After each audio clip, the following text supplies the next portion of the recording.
Ang ubasan ni Nabot. Ika-21 kabanata. May isang taong taga Jezreel na ang pangalan ay Nabot.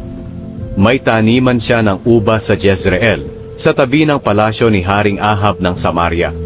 Isang araw, sinabi ni Ahab kay Nabot, "Dahil malapit sa palasyo ko ang taniman mo ng ubas, ibigay mo na lang iyan sa akin para gawin kong taniman ng mga gulay. At bilang kapalit, bibigyan kita ng mas magandang ubasan. O kung gusto mo, babayaran kita sa nararapat na halaga nito." Pero sumagot si Nabot, "Hindi po papayag ang Panginoon na ibigay ko sa inyo ang minana ko sa aking mga ninuno." Umuwi si Ahab na malungkot at galit dahil sa sagot ni Nabot sa kanya. Nahiga siya paharap sa dingding at ayaw kumain. Pinuntahan siya ni Jezebel na kanyang asawa at tinanong, "Bakit ka ba nalulungkot? Bakit ayaw mong kumain?"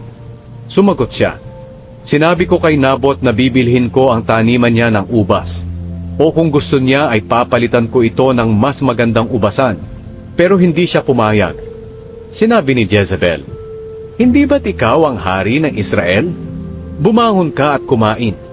Magpakasaya ka, dahil ibibigay ko sa iyo ang ubasan ni Nabot na taga Jezreel." Kaya sumulat si Jezebel sa pangalan ni Ahab. Tinatakan niya ito ng tatak ng hari at ipinadala sa mga tagapamahala at sa iba pang mga opisyal ng lungsod kung saan nakatira si Nabot. Ito ang mensahe ng kanyang sulat. "Tipunin ninyo ang mga mamamayan para mag-ayuno at paupuin ninyo si Nabot sa unahan ng mga tao. Pagkatapos paupuin ninyo sa harapan niya ang dalawang masamang tao para paratangan siya na isinumpa niya ang Diyos at ang hari. Pagkatapos dalhin ninyo siya sa labas ng lungsod at batuhin hanggang mamatay." Ginawa ng mga tagapamahala at ng iba pang mga opisyal ang sinabi sa kanila ni Jezebel sa sulat.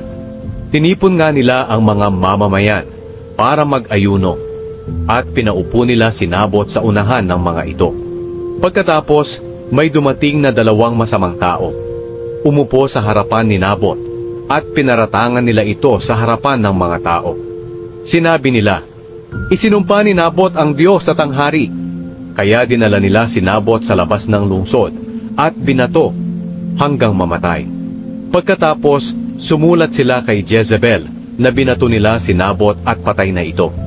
Nang malaman ni Jezebel na patay na si Nabot, sinabi niya kay Ahab, "Patay na si Nabot, kaya lumakad ka at angkinin mo ang taniman niya ng ubas na itinanggi niyang ibenta sa iyo." Pagkarinig ni Ahab na patay na si Nabot, umalis siya agad para angkinin ang ubasan ni Nabot. Sinabi ng Panginoon kay Elias na taga Tisbe, "Humayok at puntahan si Haring Ahab ng Israel na nakatira sa Samaria. Naroon siya sa ubasan ni Nabot dahil gusto niya itong angkinin. Sabihin mo ito sa kanya, pagkatapos mong pumatay ng tao, kukunin mo pa pati ang kanyang lupa? Dahil sa iyong ginawa, hihimurin ng mga aso ang dugo mo sa labas ng lungsod, tulad ng paghimod nila roon sa dugo ni Nabot." Pagkakita ni Ahab kay Elias, sinabi niya, "Natagpuan din ako ng kaaway ko." Sumagot si Elias, "Oo, pumunta ako sa iyo dahil ipinagbili mo ang iyong sarili sa paggawa ng masama sa paningin ng Panginoon. Kaya ito ang sinasabi ng Panginoon sa iyo, padadalhan kita ng kapahamakan.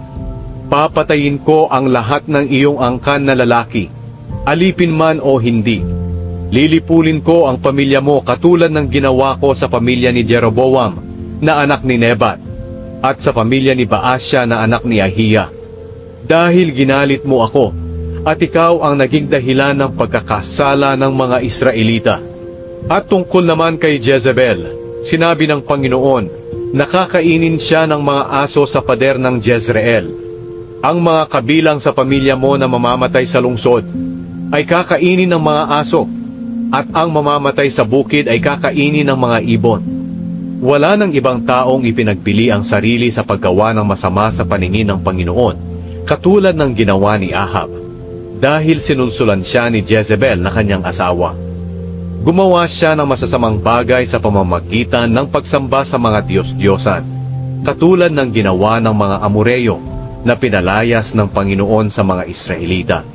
Pagkarinig ni Ahab sa sinabi ni Elias, sinira niya ang kanyang damit at nagsuot ng sako, kahit sa pagtulog. Nag-ayuno siya at malungkot na nagpalakad-lakad.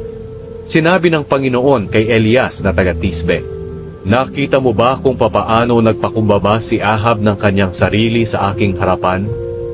Dahil sa pagpapakumbaba niya, hindi ko na ipapadala ang kapahamakan sa panahon niya, kundi ipapadala ko ito sa pamilya ng kanyang anak kapag naghari na ito.